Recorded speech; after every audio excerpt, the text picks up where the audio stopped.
Hello and welcome to the Writing Classroom. We're here to launch our language to a new orbit, and you've really mesmerised me with your starry ideas, and many of them actually have been out of this world. Well, we're here to get better, and thank you to all those people who've shown effort and commitment every single time we're here in the writing classroom. I'm getting to know your names, and we're a really big group of people, not just from the UK, but all over the world. Welcome to those people from Belgium, New Zealand, Australia, Mexico, and Taiwan. So let's get writing. We're going to be better and remarkable together. My name is Miss C, and you're under the wing of my teaching, and together great things start to happen. Now, we've got our own jingle, and that sets the tone. There is some pressure and hard effort required in the classroom, but if you come with your thinking and your brilliant ideas, putting yourself under a little bit of pressure, then we can begin to shape up some really good writing. So here's our jingle.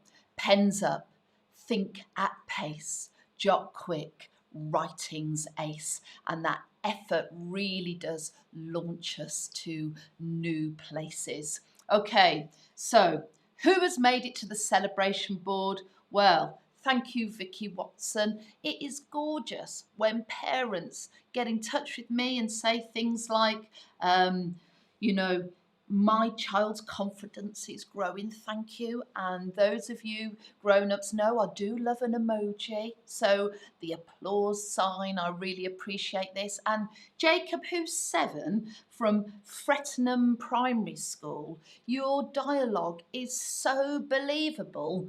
This is what I would say if there was a strange, outlandish thing in my front room. What the heck? Why did you bring this monster to our home? Oh, whatever is that? Screamed Mum furiously, and the adverb there adding in extra emotion. But I just wanted to mention Jacob's work, which is always a joy to read because Jacob's got such a good sense of humour, and he certainly wins the giggle gong with this one. This is Dad. He stared at it with fury and wondered, is it worth a fortune? Yeah, I love your writing, Jacob. It really is joyous to read.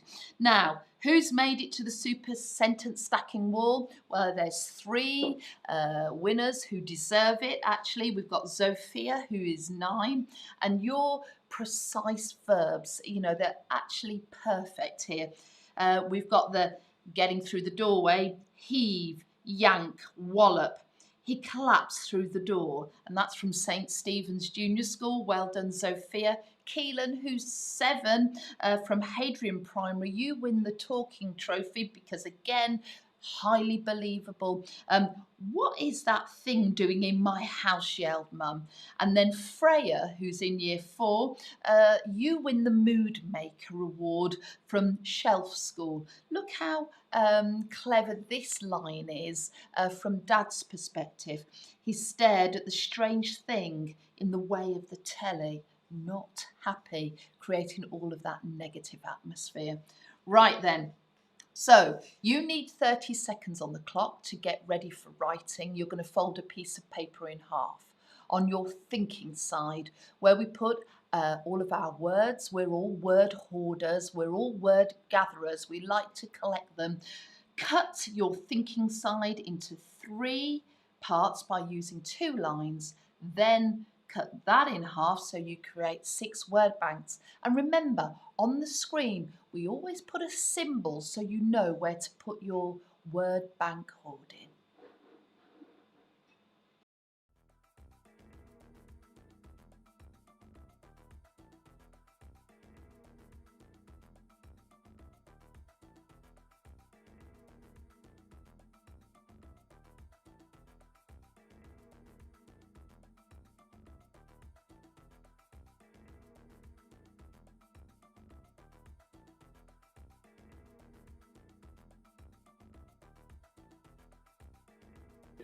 as we're writing a story, we're writing in plot points. And I'm letting you know that today's plot point will be organised as one paragraph.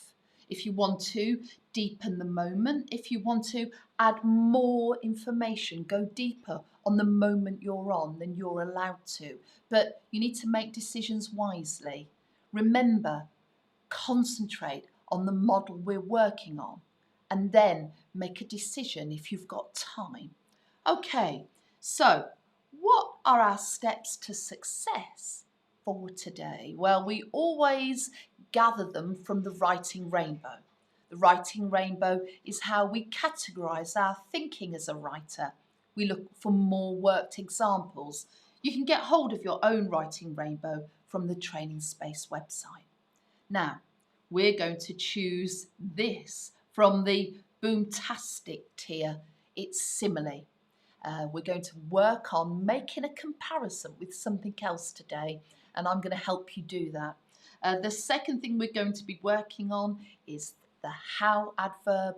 And then finally, we're going to get into a complex sentence by using conjunctions that point at sort of opposites and pulling in different directions. So there's a lot to do today. Well, I'm feeling bright and breezy and ready. I hope you are too. Okay, where are we on our map? We're on plot point 4, just here. Our last writing day is going to be on Friday this week. There are 8 plot points in total. So today brings us halfway through our story. Well, we're going to leave the grumpy parents and we're going to watch the moment soon where Sean, who is you in the story, takes the lost thing, the outlandish thing, and realises mum and dad aren't coping with it in the house and decides to hide it in the shed. They don't know it's in the shed, but it's at the bottom of the garden, so he knows he's going to be safe there. But look closely at this moment where Sean and the lost thing bond together. This is where Sean decides to care for him. Have a look closely at this clip.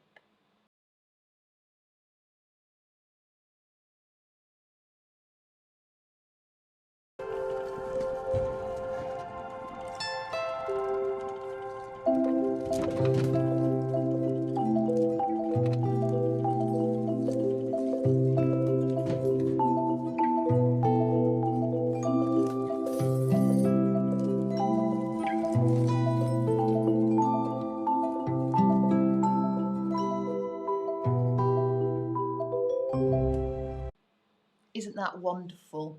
He feeds him the Christmas decorations and the lost thing does look really hungry. But what we're going to do actually in Learning Chunk 1, we are going to concentrate first at getting the lost thing into the shed. So let's have a think around some synonyms about how we can think about hiding the lost thing and making sure that mum and dad don't know.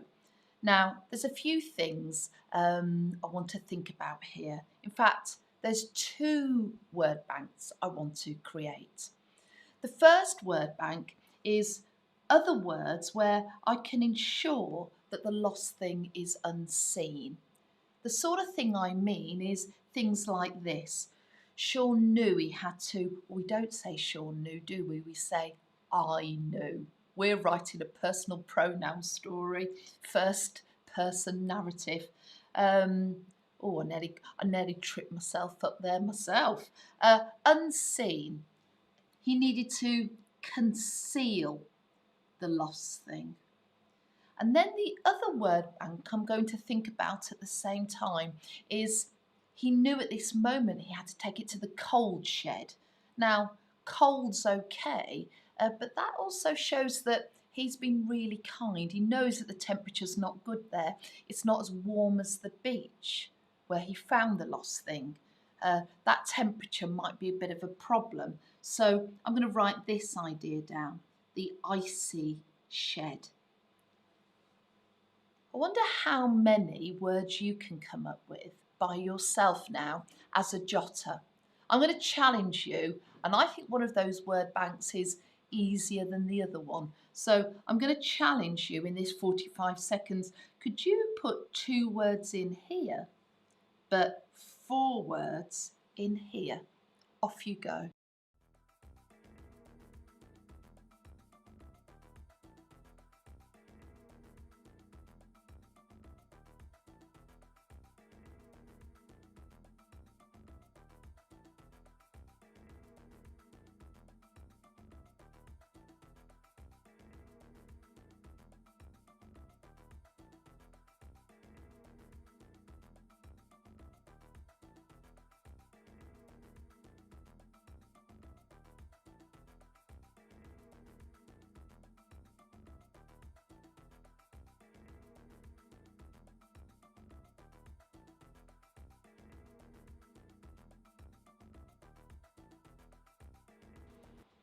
Right then. I've been noticing on your thinking sides when you hand them in that your work is getting better. You're working quicker. You're working smarter. The lickety split is working around the world. I'm going to add some more words here. I've thought of a really good word for conceal. It's camouflage, but it's making me really nervous about how to spell it, especially near the end. I'm going to write it down. And I'm going to sound it out slowly. Camo. Now this here is a tricky part. It's got a U there, I think. Camouflage. I'm not sure if it's got another U here, but I'm going to be brave and I'm going to check it in a moment. Never stop your ideas flowing if you don't know how to spell something. Get it down and you can check it later. Okay, let's audit and add. I'm going to add more now for unseen and cold. Off you go.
Oh, great. Arctic. That always trips me up, actually. It's got a C there. Arctic. It was Arctic cold. Right. Some really good ideas. Well done, everybody. Let's now move to Word Bank 2. And this is where we're going to get prepared to write a simile. We are all going to write a simile about how cold the shed is. And what we're going to do to help us is think of other things in the world that are cold. We're going to make a comparison with cold things. We can choose things from environments or objects or items.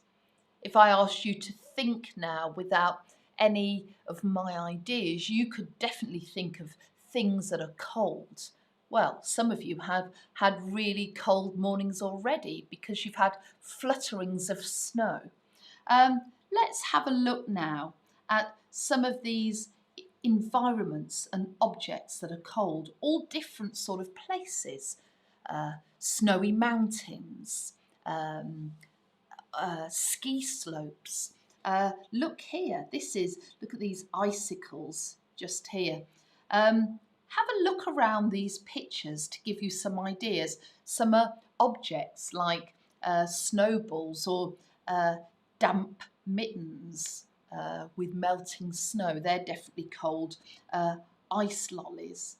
Look at this statue tinged in frost. This is what I want you to do in a moment. I want you to choose 3 items. They could be items or landscapes. I'm going to choose these 3. I'm going to choose the statue. Oh look, there's me sneaking in that U there. I'm going to choose the path in the woodlands here, really frosty. And I'm also going to choose this idea, the leaf. Then similes are much more powerful if they have very precise describing words and add in extra information. So I'm going to get ready for that. So now I've chosen statue, I'm going to see if I can come up with a couple of ideas, the adjectives to make it more precise. Look at this. I could have the icicle tinged statue. I'm going to hyphenate that so the reader reads it together. I could have the frozen statue. They're 2 ideas I've got.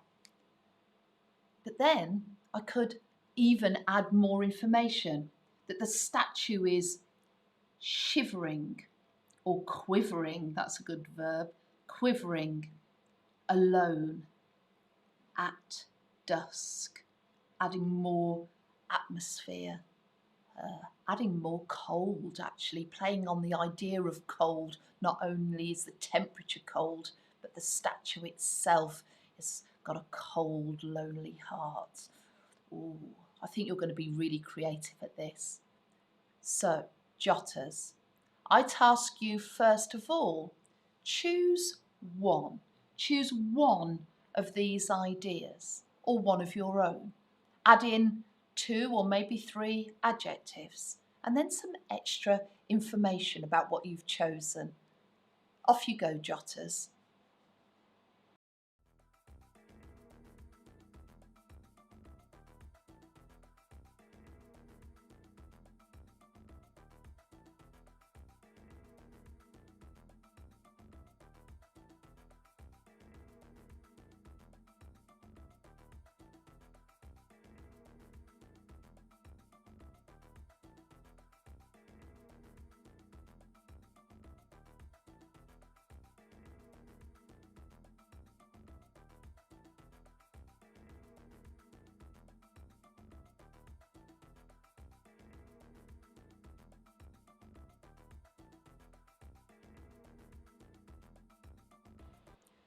Okay, let's move on. This preparatory work we're doing here will put us in a really good place to have an excellent simile. So the sort of thing we can get ready for is the shed was as cold as an icicle tinged statue shivering alone at dusk. 1, 2, 3. Adjective, comparison, more detail. Watch me now as I get ready for improving just the idea of a path. I could have this, look, snow-covered path, more detail, glinting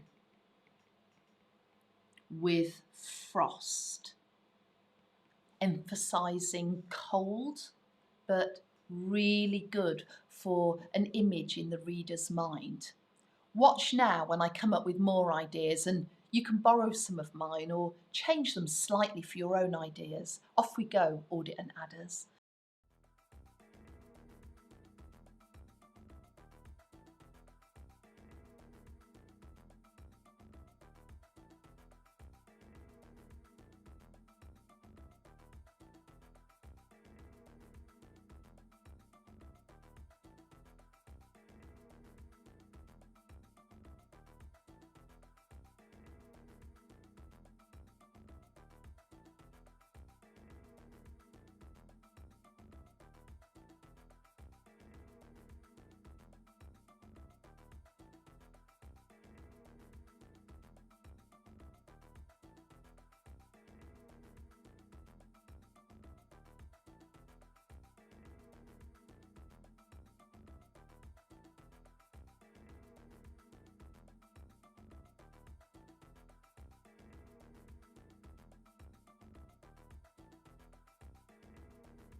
Do you know what's really interesting about this cold word bank that we're building up?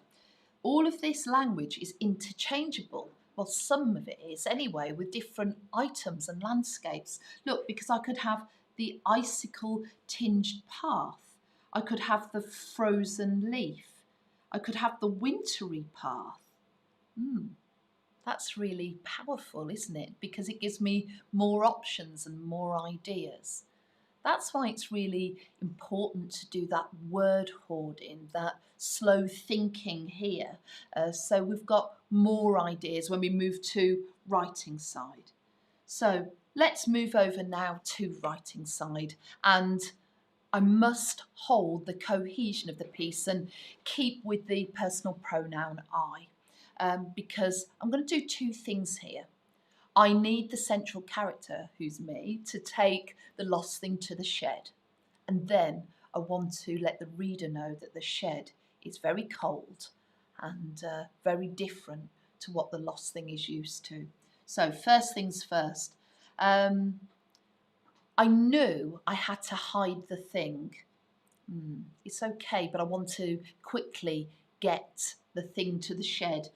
I'm going to keep with the I knew start. I knew I had to hide. Actually, I like this word, smuggle, because it's more secretive. I certainly don't want mum and dad to know. I knew I had to smuggle the thing in the back shed.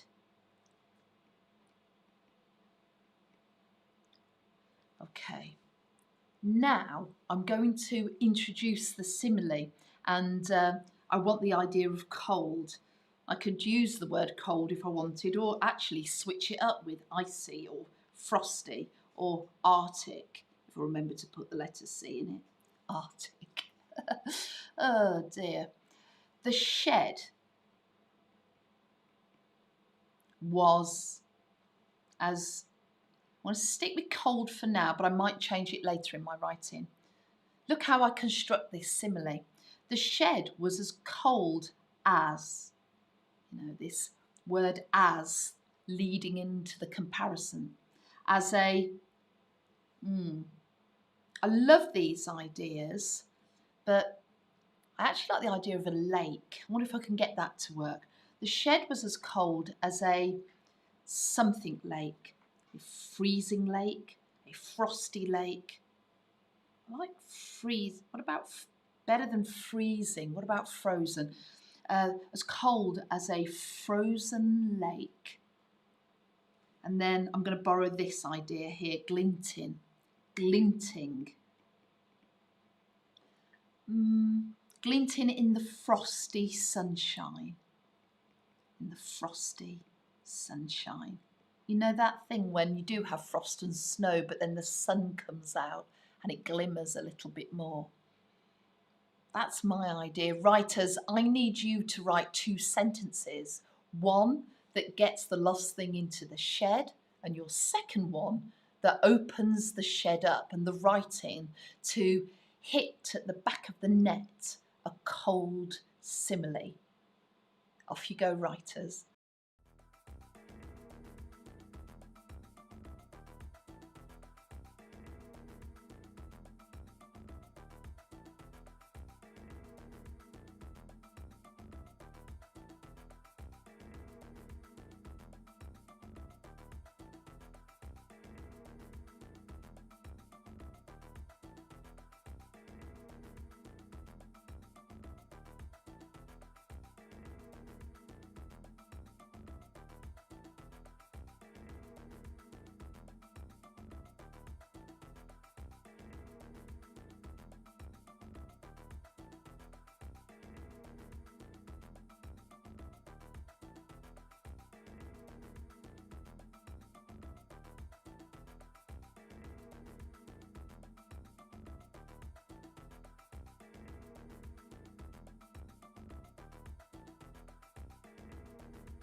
Did you get an opportunity to deepen the moment? Don't worry if you didn't. I know many of you were concentrating on your similes. Now, I want us to cast our mind back to the clip I showed you earlier in the shed. He moves the ladder and leans it up against the lost thing, and the lost thing's hungry, and then he suddenly widens his mouth, unlocks his hatch because he's hungry, and he starts feeding him Christmas decorations from a cardboard box. This part of the writing, I want us to inject this moment of shine and shimmer. And I've got some words here that I've collected. Some of them are going to help us and some of them won't help us. I want you to look across these words, and I'm going to read them to you now so you can think about them. Some of them are shiny, shimmering words, and some of them, well, they're quite dark. Which words are going to work? I'm going to read, and then I want you to not just collect them. After you've sorted them, I wonder if you can add some extra information. But let's read them first. Dingy, gleaming, stardust, glistering. Oh, now look at this. This is not a real word, shadowly. The real word is shadowy. Magical, murky, wondrous, starry, inky, dazzling, glow, beamed, gloom, dark, illumination, glittering, shining, shadow. Well, there's a lot of words there, but they're jumbled up. This is what I want you to do. When you're certain you've got a lit up choice, then add it into the word bank. But let's see if you can grow it. But let's see if you can grow that glimmer. This is the sort of thing I mean. So if I choose the word illumination, I'm going to stretch it and add some more ideas. There was an opening of illumination as he unhinged his lid. Oh, that's the beginnings of a good idea. Or what about this idea? If I take gleaming and then talk about the lost thing like this, that he gleamed knowingly. Yes, this is the first time he shows Sean the true beauty of himself. They're my ideas. Jotters, can you take the right words for the right jobs that are shiny and shimmering, but then add some more information? Off you go.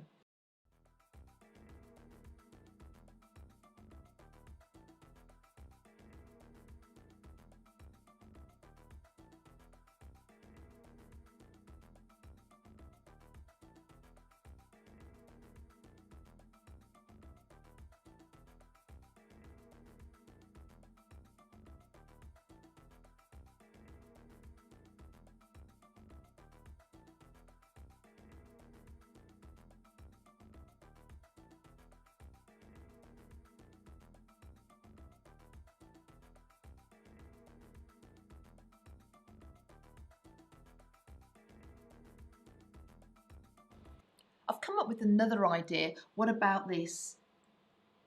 The lost thing was glittering, and I was going to think of this glittering in the darkness, but then this came to me. Look, glittering in the gloom.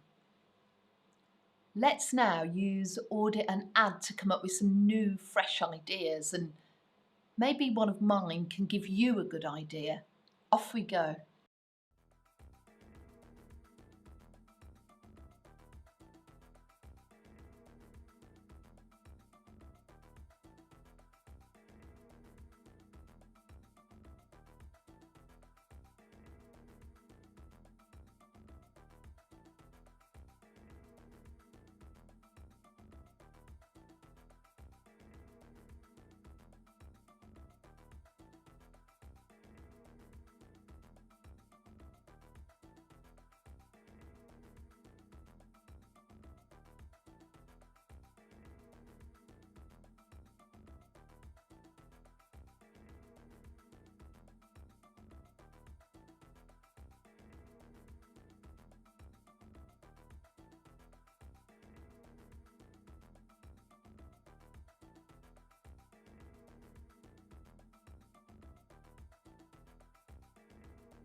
Great. We're going to move over now to Word Bank 2. And what we're going to do is add in adverbs, how adverbs that end in ly. And we're going to collect two types that can be attached actually to our verbs. Our verbs where we're saying that you fed the lost thing, so this idea here, and that the lost thing ate the Christmas decorations. How he gets fed is a hint on the writer's part about how their relationship is building, the kindness and bond that's forming between them. And then actually how he ate it can show that he's very hungry. But we'll think of other ideas as well. So this is my idea first for fed. He fed him, well, in our story it'd be I, won't it? I fed him generously. Or I fed him slowly. And for ate, I could have he ate thankfully because he was so hungry, thankfully. Or another idea in that synonym family, appreciatively. Well, that's a long word. Let's see if I can spell that. Appreciatively. I'm going to check that because there's a lot of syllables in there and sometimes you might miss some of the smallest units of sound like the little phonemes. Appreciatively. Yes, I think that might be right. I'll check it in a moment. Okay, off you go then, jotters. Can you add two more in the how the lost thing was fed and how the lost thing ate? Off you go, jotters.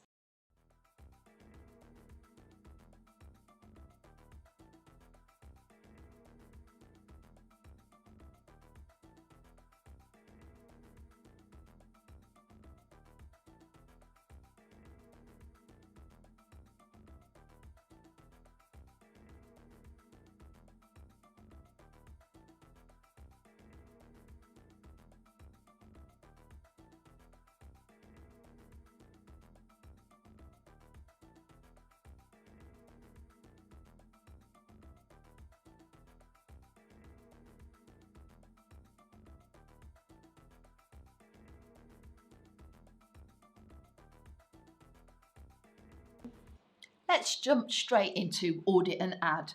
Off we go.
It's really important to get your ideas down quickly. Even if you reject them, even if it gets a little bit messy on the thinking side, you're better off having more words in your vault to choose from to reject, to change. Let's move over to writing side. And when we do now, you're going to see inside the writer's brain. You're going to see me talk out loud. You're going to see me change things, reject things, check the spelling of certain ideas, move things around.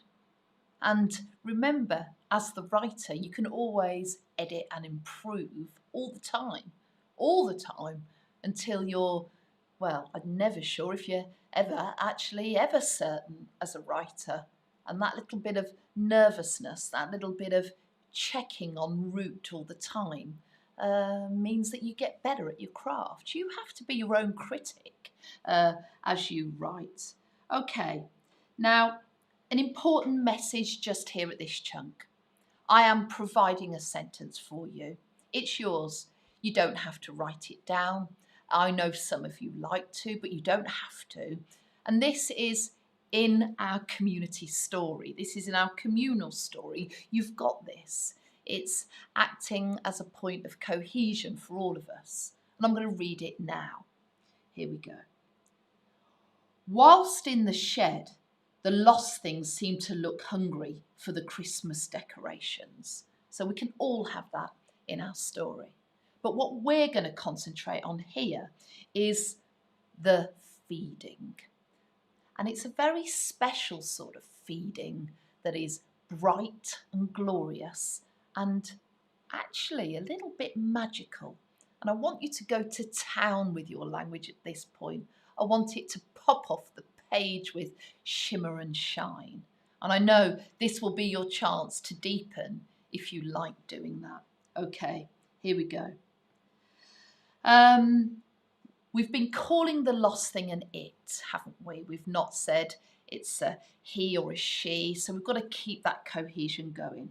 So it opened its mouth. It unhinged its lid. It widened its hatch. All of those are good. It opened its mouth. Now, when you use personal pronouns like yours, theirs, its, you don't use the belonging to apostrophe. So it just stays like that. It opens its mouth. I think I can put an adjective just here to make it more interesting. It opened its magical mouth, mysterious mouth. They're good, aren't they? Let's have magical. It opened its magical mouth. And then I'm going to add some extra information because I've got some really good ideas here. It opened its magical mouth and glittered in the gloom and talked in lights and showed me its starry glow. They're all good. It opened its magical mouth that was filled with stardust. Don't let stardust trick you. It's one word, stardust. Now, I want to include both of these at once, these two ideas in this sentence. I want to include the feeding and the eating, but I'm going to choose my adverbs really carefully. I fed the thing. I want to show that I really care for it. So let's look at some of these more caring words. I fed the thing lovingly. Tentatively, maybe a bit too nervous that. I like this idea, but I've just had another idea pop into my head because my brain is hardwired for thesaurus thinking. Tenderly. Let's write that in there, tenderly. I fed the thing tenderly, full stop. I like that, just short and sweet. It ate the food. I am going to call it food because it's food for the lost thing. The food, these are all good. Which one am I going to choose? Appreciatively, enthusiastically. Oh, this is good. Gratefully. Let's take that one. Gratefully. I'm going to read that back just to be sure. Whilst in the shed, the lost things seemed to look hungry for the Christmas decorations. It opened its magical mouth that was filled with stardust. I fed the thing tenderly. It ate the food gratefully. I love that little bit of mirroring. I love patterns in writing, and that really works there. Oh, writers, you're going to really impress me here. I can feel it. Off you go.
Right, learning chunk 2 done. Let's move to learning chunk 3.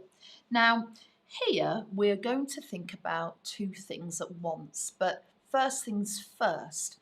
I want this idea that actually the lost thing is happy. The lost thing is happy at this moment that he's being fed, he's no longer hungry, and that is good.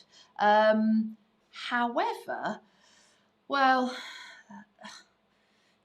deep down, you can see that he's still not really that happy.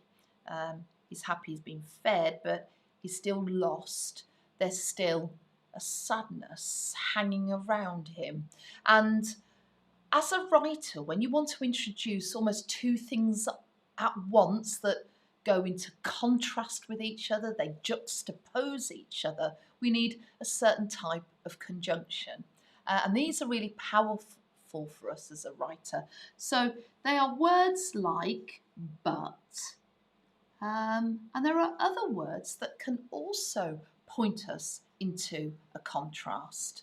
Now, I wonder, this is quite tricky, but I wonder how many, there might be individual words, but there might be actually phrases, how many chunks of language you can think of now, jotters, that get us into this idea of, the lost thing was happy, but we also felt that there was still a sadness hanging around him. Off you go. Can you come up with two by yourselves?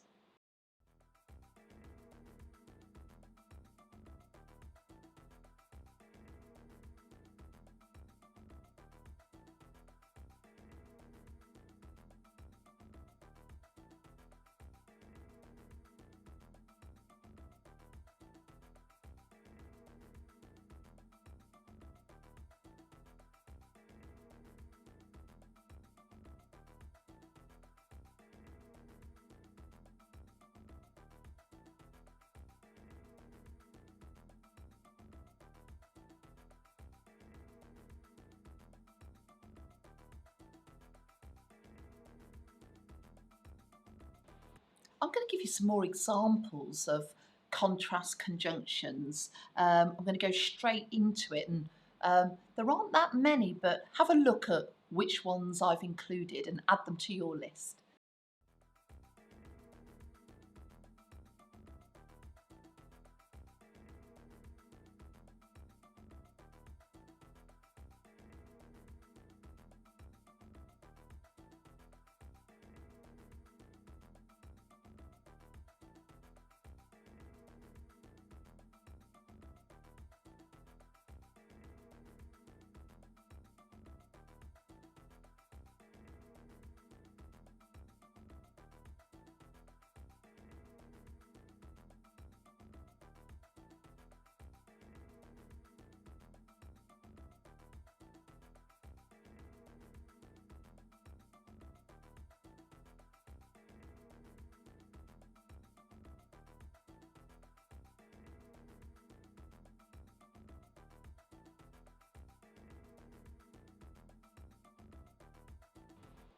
Not yet, but soon, when we move to writing side, these conjunctions and some of these contrasting phrases, you will have to decide if you're going to use them actually at the beginning of your sentence or in the middle of your sentence.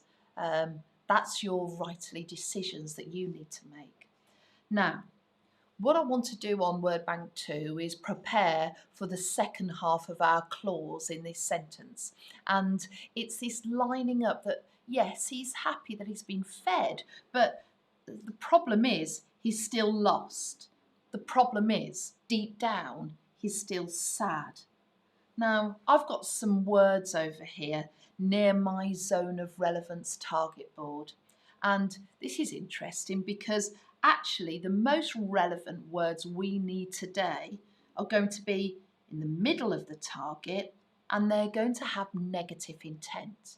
And the ones that are going to be less relevant to us today and probably less useful are the ones that have positive intent. You might say they're like smiley face words.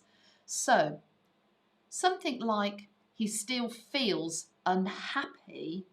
Yeah, he still feels unhappy. So I'm going to write that down here. It was still, for emphasis, unhappy. Yeah. What about this word? He was at ease. Well, that's too positive and is not going to be relevant. I want to finish this off with, actually, he's not happy. What about here, missing, the word missing. Let's take this word. Missing. I want to write an idea up here in the lost department. It was missing something. Can you see what I'm doing there as a writer? I'm doing two things at once. I'm choosing the best words for the job. And then once I've chosen the best word for the job, I'm then making a decision. Is it more of a lost word? Is it more of a sad word? And when I've got that word, I'm adding in extra information. So I've got more detail and I'm ready for my sentence. Go on, jotters. See if you can put a word in the right place and build it up.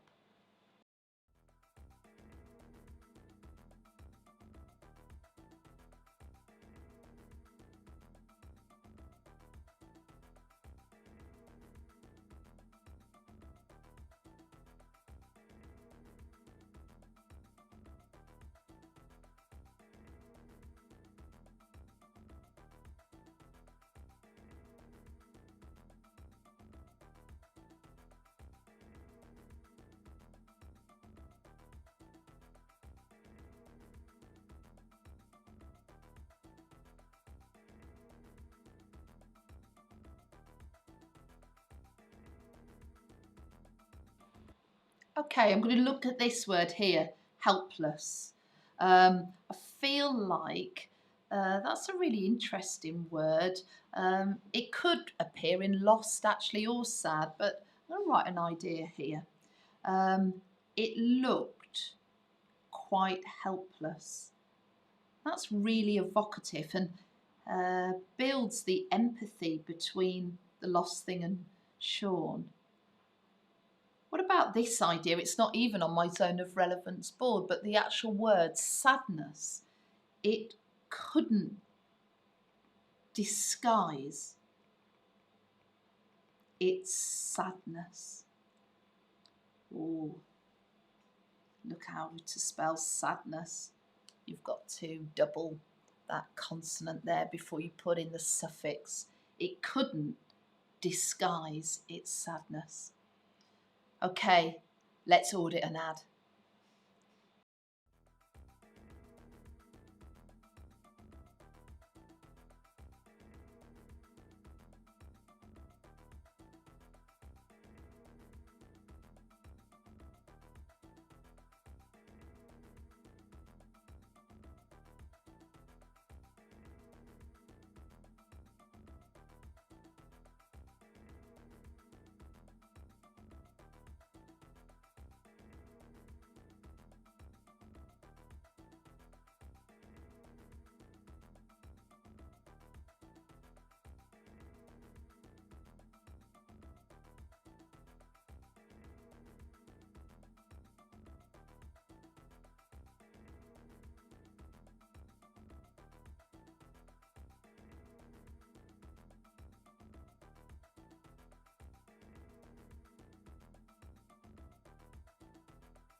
Have you ever been brave and then been overconfident?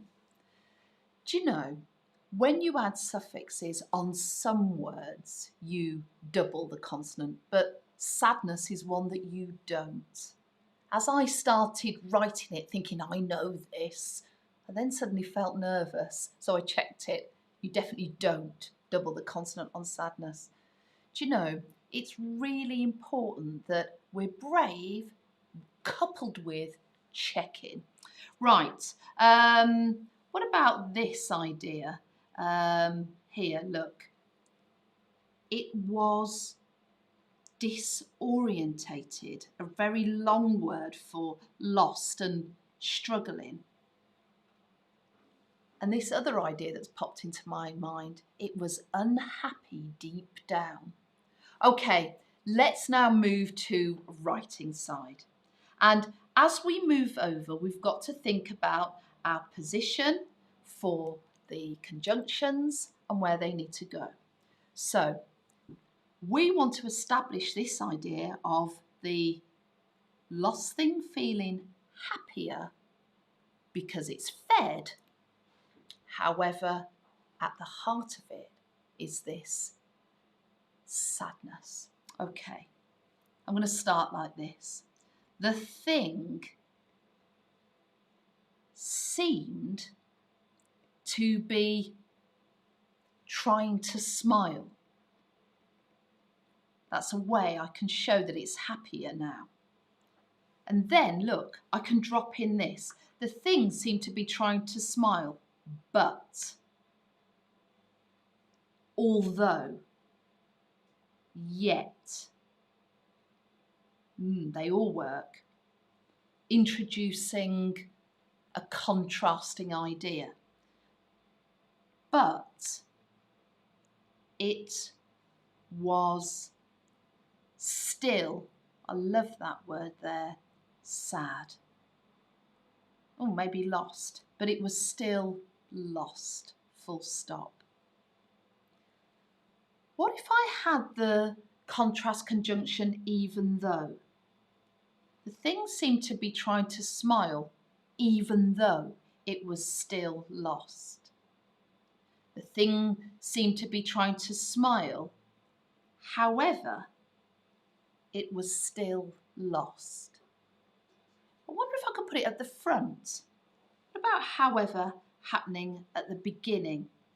However, the thing seemed to be trying to smile, comma, it was still lost. Or I could put in to. That's really interesting. There's lots of different things to say. What about even though at the beginning? Even though the thing seemed to be trying to smile, it was still lost. Even though it's really powerful, isn't it? Because you only need that at the beginning. Oh, I'd like you to have a little experiment with that. And this is a chance here for you to deepen. And remember, when you deepen, I don't want a new idea. I want the idea of you looking closely at the lost thing and noticing really closely he's not happy. Deep down, he, or it, there I go again, don't break the cohesion. It is not happy. Off you go, writers, well done.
Okay, I'm going to read my work back now.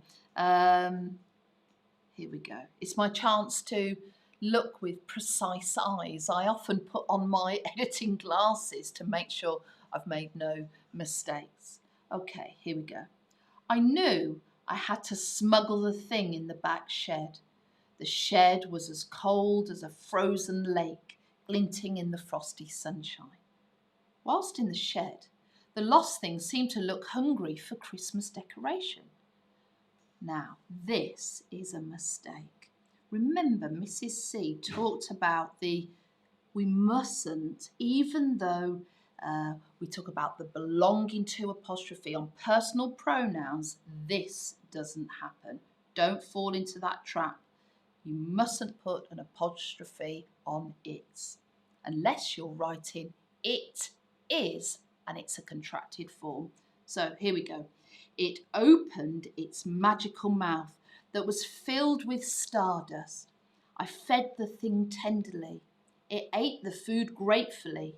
The thing seemed to be trying to smile, but it was still lost.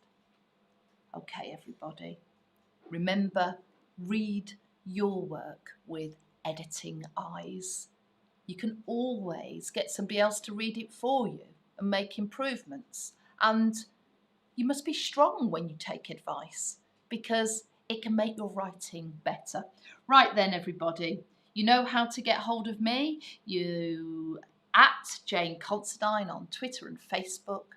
Make sure you send in clear photographs so that I can read it. I read all of the work that's sent to me, and when I say you might make it to my celebration board, I mean it. Can't wait to read your similes and your glittering, shimmering work. Till tomorrow, goodbye.